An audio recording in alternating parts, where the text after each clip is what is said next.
તો 5 થી વધારે વિદ્યાર્થીઓને બચાવી લેવામાં આવ્યા છે અને અધિકારીઓના આટાફેરા પણ હવે વધી જશે। આટાફેરામાં તેમના દ્વારા સ્ટેટમેન્ટ આપવામાં આવશે કે અત્યારે વિદ્યાર્થીઓ હાલ અમારી પ્રાથમિકતા છે। દીક્ષિત, જ્યાં સુધી આ પ્રકારની ઘટના ન ઘટે, જીવ ન જાય, ત્યાં સુધી કોઈ સુધરતું જ નથી। આ નગરોળ તંત્ર થઈ ગયું છે, નગરોળ કોન્ટ્રાક્ટરો થઈ ગયા છે અને પોતાના પૈસા માટે, વધુ કમાવા માટે લોકોના જીવ સાથે રમવામાં લોકોને બિલકુલ કાંઈ નથી।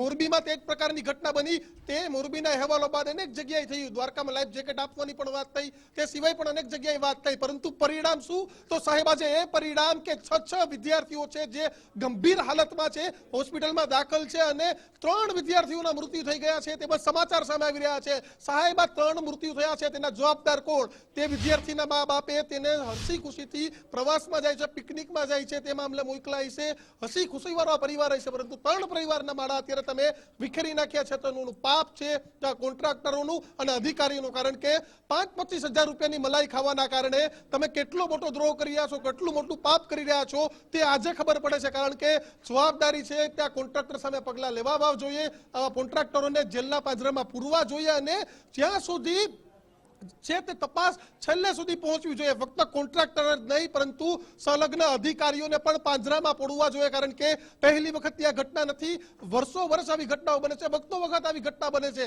તમે સુરતના ટ્યુશન ક્લાસની ઘટના જોતો, ત્યાં ગેરકાયદેસર બાંધકામ હતું। અહીંયા મોરબીના બ્રિજ ઉપરની વાત કરવામાં આવે તો ત્યાં વધુ લોકો હતા। હવે વાત છે વડોદરાની, એટલે કે આવી ઘટનાઓ આવે છે, પરંતુ તમામ ઘટનામાં માસૂમોના જીવ જાય છે તો તેના પાછળ જવાબદાર છે તે અધિકારીઓ નાની મોટી લાલચ, પૈસાની લાલચના કારણે આ વિદ્યાર્થીઓ હોય કે સામાન્ય લોકો, તે કોઈના જીવની પણ પરવા નથી રાખતા અને આજે કેટલા પરિવારના માળા વિખરાઈ ગઈ છે। સાહેબ, જરાક તમે વિચાર તો કરો કે આ વિદ્યાર્થીઓ હતા, કાલ તમારું બાળક પણ હોત, કાલ મારું બાળક પણ હોત, પરંતુ નથી સાહેબને કોઈની પરવા, પરંતુ ફક્ત પૈસા પહોંચી જાય છે તેની જ વાત છે અને તેના જ કારણે આજે રાધા બોલવા માટે આપણી પાસે શબ્દો નથી। શબ્દ ફક્ત એટલા માટે નથી કે વિદ્યાર્થીઓના મોત થયા છે, આ માસૂમોના મોત થયા છે, તો તેનું પાપ કોણ? તો કે વડોદરા મ્યુનિસિપલ કોર્પોરેશન, તેને જેને કોન્ટ્રાક્ટર આપ્યો તો એ કંપની, કારણ કે 25-25 લોકોને ભરવાની, 25 વિદ્યાર્થીઓને ભરવાની તમારે શું જરૂર હતી? તમને લાઈફ જેકેટને તમને નિયમો આપ્યા છે, તમે પૈસા પૂરા લ્યો છો, તો લાઈફ જેકેટ શા માટે નથી આપતા? આવા અનેક સવાલો છે તે થઈ રહ્યા છે, પરંતુ સામે જવાબ દેનાર કોઈ નથી। હવે 3-4 દિવસ, 1 અઠવાડિયું જબરજસ્ત નાટક ચાલશે કે અમે તપાસ કરી રહ્યા છે, કોઈને છોડશું નહીં, છોડવામાં નહીં આવે। અરે સાહેબ, શા માટે આવું નાટક કરવું પડે? શા માટે તમારા લોકોના જીવ જોખમમાં નાખવા જોઈએ કે તમારે આવું નાટક કરવું પડે? આજે ઘટના મોટી થઈ ગઈ છે ત્યારે તમે હવે ગાંધીનગર સુધી આવા નાટકોનો દોર છે તે ચાલુ રાખશો? બિલકુલ, એ તંત્ર કે જેના દ્વારા આ પ્રકારની બેદરકારી દાખવવામાં આવી છે, તમામ લોકોને એક વાત છે કે તમે 5-25 રૂપિયા 2-3 પેસેન્જરને વધારે બેસાડીને કમાઈ લેશો, તમારા બંગલાઓ બની જશે, પરંતુ જ્યારે નાના બાળકો આવે છે ત્યારે તો થોડી શરમ કરી લો। દીક્ષિત, હમણાં જે વિપુલભાઈ આપની સાથે વાત કરી, તેમણે કહ્યું કે વડોદરામાં પહેલી વાર આવી ઘટના નથી ઘટી, વારંવાર ઘટના, અને તેમ છતાંય શરમને તો નેવે મૂકી દીધી છે આ બધાએ। બિલકુલ, આ મોતના આંકડા પણ સતત વધી રહ્યા છે। જો કે સત્તાવાર આવ્યા બાદ આપણે તેને બતાવશું, પરંતુ 30 વર્ષ પહેલા વડોદરામાં આ ઘટના બની હતી। કદાચ 30 વર્ષ પહેલા નથી જવું, 30 વર્ષ પહેલાના ભૂતકાળમાં નથી જવું, પરંતુ સુરતના ટ્યુશન ક્લાસની રાધા ઘટના તાજેતરની જ છે, ત્યારબાદ મોરબી બ્રિજની ઘટના તાજેતરની જ છે, હવે આવી ગયું વડોદરા। મોતના આંકડા પણ સતત વધી રહ્યા છે, પરંતુ પાપ છે તે અધિકારીઓનું છે તે કોન્ટ્રાક્ટરનું જ છે કે 5-25 રૂપિયા તમે વધુ કમાવા માટે, અરે સાહેબ, તમે કદાચ બંગલા બાંધી લેશો, પરંતુ જે વિદ્યાર્થીઓ છે તે પરિવારનું આજે શું થશે? સાહેબ, તે માતાનું આક્રંદ તો જોજો। સાહેબ, તે માતા શું કહેશે, તે પરિવાર શું કહેશે? કોઈનો વાહલ સોયો દીકરો હશે, કોઈની દીકરી હશે, જેમાં 4 શિક્ષકો પણ સમાન હતા, પરંતુ હાલ આ સમગ્ર ઘટના મામલે સતત આંકડા છે તે વધી રહ્યા છે। મુફદ્દલ કપાસી અપડેટ લઈને જોડાયા છે। મુફદ્દલ, શું અપડેટ છે લેટેસ્ટ? સૌથી દુઃખદ વાત એ છે કે 9 થી વધુ મોત થઈ ગયા છે। 1, 2, 3, 4 કે 5 નહીં, 9 જિંદગી ડુબાડી દીધી છે અને ડુબાડી નાખનારા પાપીઓ કોણ છે? એ ખાનગી કોન્ટ્રાક્ટરો છે। મૂળ સવાલ અહીંયા સંવેદનશીલતા ગુમાવી દેનારા માણસોની છે। તમે જુઓ, મોરબીનો જે બ્રિજ, જે દુર્ઘટના થઈ એ હોય કે પછી ઉત્તર ગુજરાતમાં જે બ્રિજ તૂટી ગયો અને નીચે એક બિચારો રિક્ષાવાળો જે પોતાની રોજગારી કમાવા માટે બેઠો હતો અને દબાઈ મર્યો એ હોય, કે પછી આ વડોદરાની ઘટના હોય કે જ્યાં એસી ચેમ્બરમાં બેઠા રહેતા સાહેબો કે જે ક્યારેય ચેક કરવા નથી જતા, કે આપણે ખાનગી કોન્ટ્રાક્ટરને કેટલાક નિયમો કાગળ ઉપર લખીને આપી દઈએ છીએ, પછી એનું પાલન થાય છે કે નહીં, જમીની હકીકત શું છે એ ચેક કરવા કોઈ નથી જતું। હપ્તા આવે છે ને એટલે ચાલે, એને તમારું એવું હપ્તા આપવામાં આવતા હોય છે અને આ લોકોને બધી સુવિધાઓ પૂરી પાડવામાં આવતી હોય છે। ખાનગી કોન્ટ્રાક્ટરો એમને એના ખિસ્સા ગરમ કરતા હોય છે, એના કારણે જ નવ જિંદગી અત્યારે જતી રહી છે. વધુ એકવાર ગુજરાતની અંદર આ હત્યાકાંડ સર્જાયો છે. ગુજરાત ફર્સ્ટ આને કોઈ દુર્ઘટના નથી કહેતું, આ એક હત્યાકાંડ છે. અને હત્યાકાંડ સર્જનારા જે પણ જવાબદારો છે એ બધાની પાછળ ગુજરાત ફર્સ્ટ ત્યાં સુધી રહેશે જ્યાં સુધી આ જે માસૂમ જેને ગુમાવી દીધા છે, જે પરિવારોના માળા વિખાઈ ગયા છે, જે પરિવારોની જે ગમમાં ઘેરાઈ ચૂક્યા છે, એમને ન્યાય નહીં મળે. કેમ કે તમારી બેદરકારીમાં ક્યાં સુધી લોકોના પરિવાર આમને આમ પીંખાતા રહે, ક્યાં સુધી નિર્દોષ લોકો જે જ્યારે બોટની સવારી કરવા માટે ગયા, દીક્ષિત એ જાણતા હતા કે આ એના જીવનની છેલ્લી સવારી છે, છેલ્લી રાઈડ છે, કેમ તમે એમને લાઈફ જેકેટ કેમ ના આપ્યા? શું એ નિયમોમાં નહોતું? અને જો નિયમોમાં હતું તો એ લાઈફ જેકેટ પહેરીને કેમ બેસાડ્યા નહીં? બીજો સૌથી મોટો સવાલ, કેપેસિટી જો 16 વ્યક્તિની હતી તો એક બોટની અંદર 25 જણાને કેમ સવારી આપવામાં આવી? એટલે કે આવી ઘાલમેલ, આવી મોતનો ખેલ રોજે રોજ અહીંયા ચાલતો હતો, પણ આજે દુર્ઘટના બની અને 9 લોકોના મોત થઈ ગયા. આંકડા હજુ પણ વધી રહ્યા છે. દીક્ષિત, આપણી પાસે અનકન્ફર્મ રિપોર્ટ એવો છે કે 12 લોકો આ દુર્ઘટનામાં 12 જિંદગી ડૂબી ગઈ છે. એ ખાનગી કોન્ટ્રાક્ટરોના પાપે, જેમણે આ પાપ સરા જાહેર એસી ચેમ્બરમાં બેસીને આચર્યું છે. પટેલ, 12 લોકો, 12 વિદ્યાર્થીઓ કહીએ, 12 માસૂમો કહો, શું શબ્દો કહેવા તે શબ્દ નથી મળતા. આ નગરોડ તંત્ર હવે 4 દિવસ જબરજસ્ત નાટક કરશે કે તપાસ કરીશું, પગલા લેવાશે, જેલમાં પુરાશે.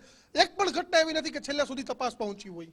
તમે મોરબીનો કાંડ જોઈ લો, તમે આ સિવાય જેટલા પણ એવા કાંડ છે કે જ્યાં તંત્રની ઘોર બેદરકારી, નરી બેદરકારીના કારણે આવા હત્યાકાંડ સર્જાતા રહે છે. હું વારંવાર હત્યાકાંડ શબ્દ જ વાપરીશ. આ હત્યાકાંડ છે કેમ કે તમારી ઘોર બેદરકારીના કારણે કોઈ એક વ્યક્તિ પણ શા માટે ભોગવે?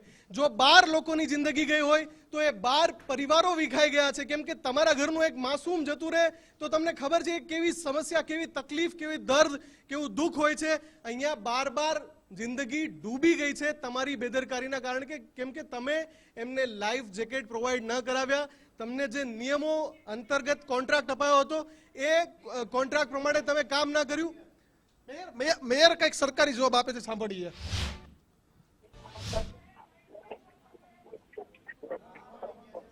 બિલકુલ મેયર, શું કહેશો? સૌથી મોટી દુર્ઘટના છે તે બની ગઈ છે, પહેલો જવાબ શું તમારો?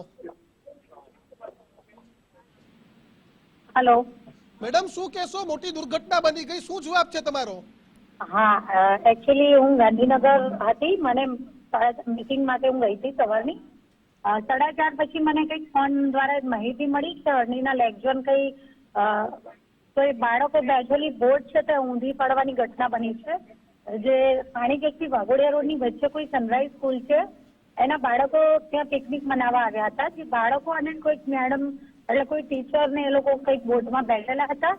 બાળકોને લાઈફ સેવિંગ જેકેટ પહેરાયેલા હતા અને બોટ કોઈ કારણસર ઊંધી, કદાચ બધા બાળકો એક બાજુ જવાના કારણે બોટ ઇમ્બેલેન્સ થવાના કારણે બોટ ઊંધી થઈ ગઈ છે, એવી બેઝિક માહિતી મળી છે. અને પછી કંઈક લાશ્કરો ત્યાં પહોંચી અને બચાવ કામગીરી ચાલુ કરી દેવામાં આવી છે. સયાજી હોસ્પિટલ ખાતે આ બાળકોને 108 દ્વારા ખસેડવામાં આવી રહ્યા છે. આખી માહિતી છે મને. હું મેડમ, કેપેસિટી કરતા 16 લોકોની કેપેસિટી હતી, 25 વિદ્યાર્થીઓને બેસાડવામાં આવ્યા. કેમ આવું ચાલતું હતું? કેટલાય સમયથી આ પ્રકારની કાર્યવાહી ચાલતી હતી. બરોડા કોર્પોરેશને કેમ અત્યાર સુધી કોઈ કાર્યવાહી ન કરી? 30 વર્ષના કોન્ટ્રાક્ટથી આ કોન્ટ્રાક્ટ આપવામાં આવેલો હતો. હવે આ ઘટના જયારે આજે બની છે ત્યારે આજે ધ્યાનમાં આવ્યું છે આ રીતનું કે ભાઈ આવી રીતે કઈ બાળકો છે એટલે કદાચ લોકોને એમ કે બાળક છે તો વધારે બેસતું, કયું કારણ હોઈ શકે એ તો હજી મારે હું ત્યાં પહોંચું અને વાત કરું ત્યારે જ મને માહિતી મળે ખરેખર કેટલા બાળકોને બેસાડ્યા છે, ટીચર સાથે કેટલા લોકો બેસાડ્યા છે, બોટની કેપેસિટી શું હોય છે. અને આવી ગંભીર બેદરકારી કોઈની પણ કોઈ સંજોગોમાં ચલાવી લેવામાં આવશે નહીં. એની સામે કડકમાં કડક પગલા ચોક્કસ લેવામાં. મેડમ, લાઈફ જેકેટ પહેરવાનો નિયમ તો હોય છે ને, માની લો વધારે બેસાડ્યા, એક પણ વિદ્યાર્થીએ લાઈફ જેકેટ નતું પહેર્યું. લાઈફ જેકેટ પહેર્યું હોત તો આજે એક પણ વિદ્યાર્થીનો જીવ ન જાત. મને જે બેઝિક માહિતી મળી છે એમાં એવું જણાવવામાં આવ્યું છે કે લાઈફ જેકેટ બાળકોને પહેરાયેલા હતા.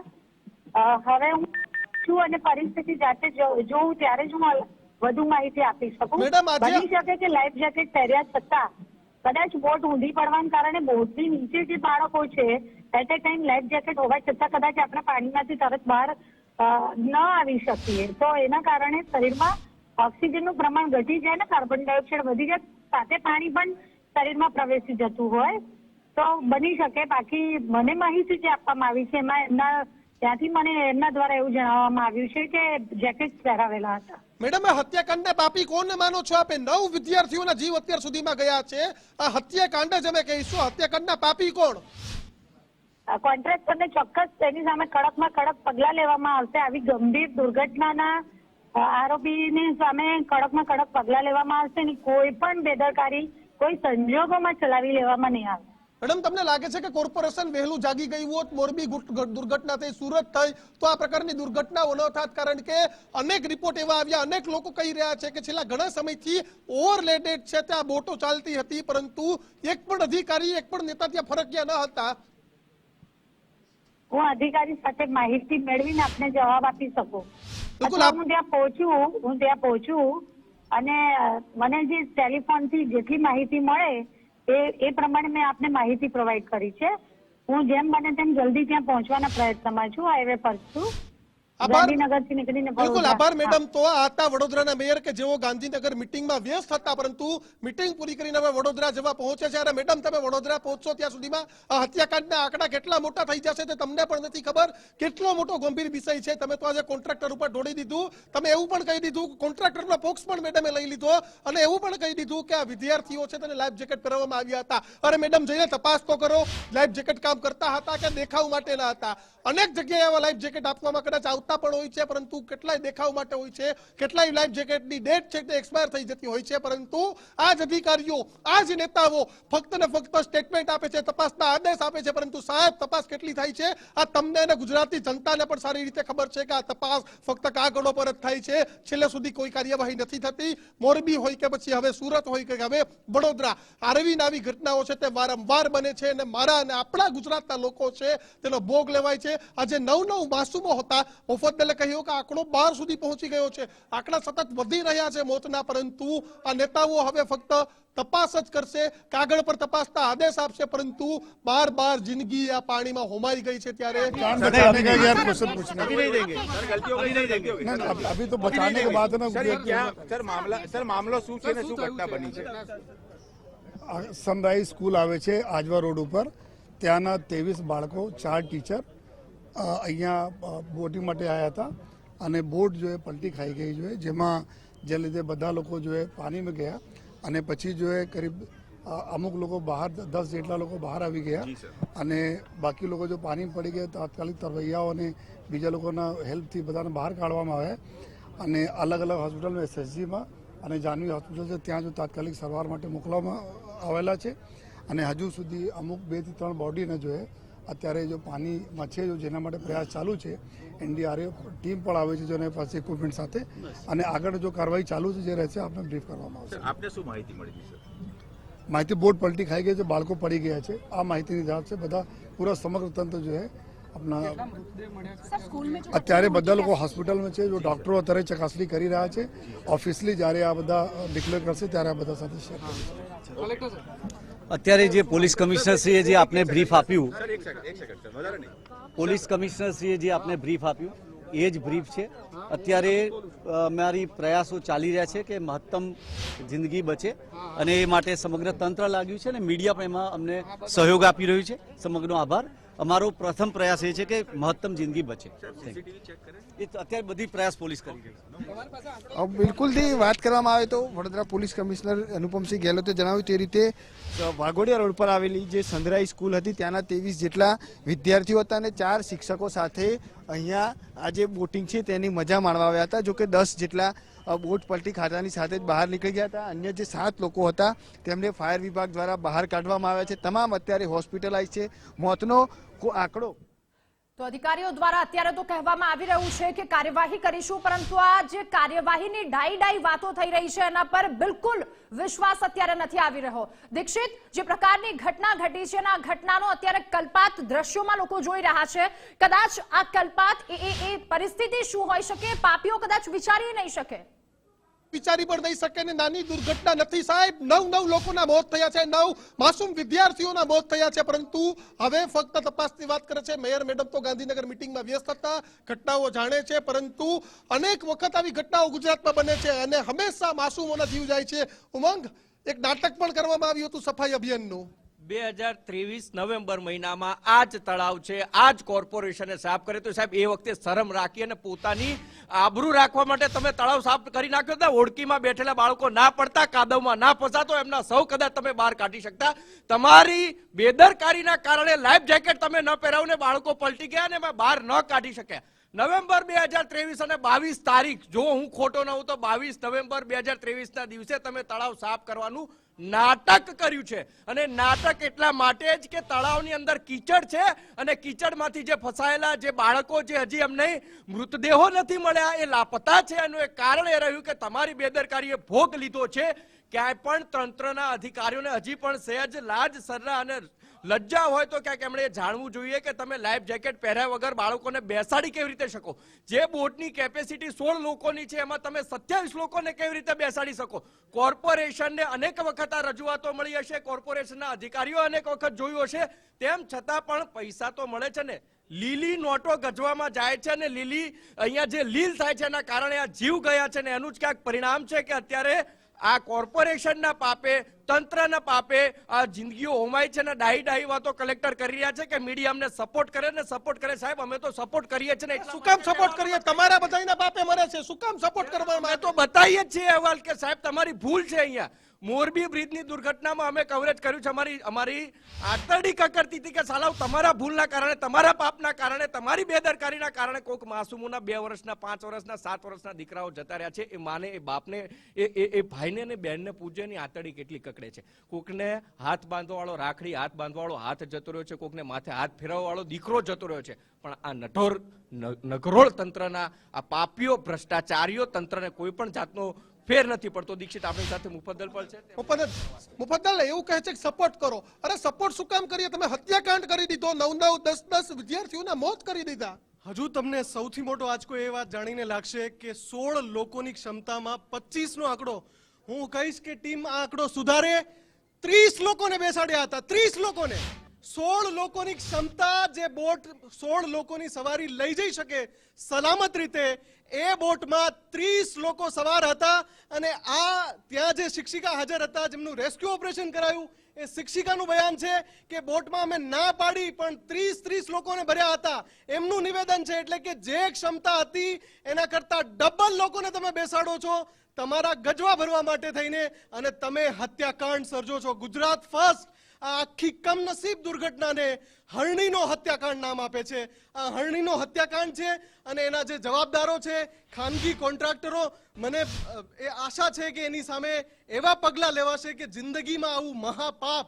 તમે આ સ્ક્રીન પર જે દ્રશ્યો ચાલી રહ્યા છે, એક માતાનો કલ્પાંત, હું પીસીઆર ટીમને કહીશ કે માતાનો કલ્પાંત દર્શકોને સંભળાવે. એ માનો કલ્પાંત જે પોતાના બાળકને, પોતાના સંતાનને શોધવા માટે ત્યાં આવી છે, એનો કલ્પાંત સંભળાવે લોકોને. મારો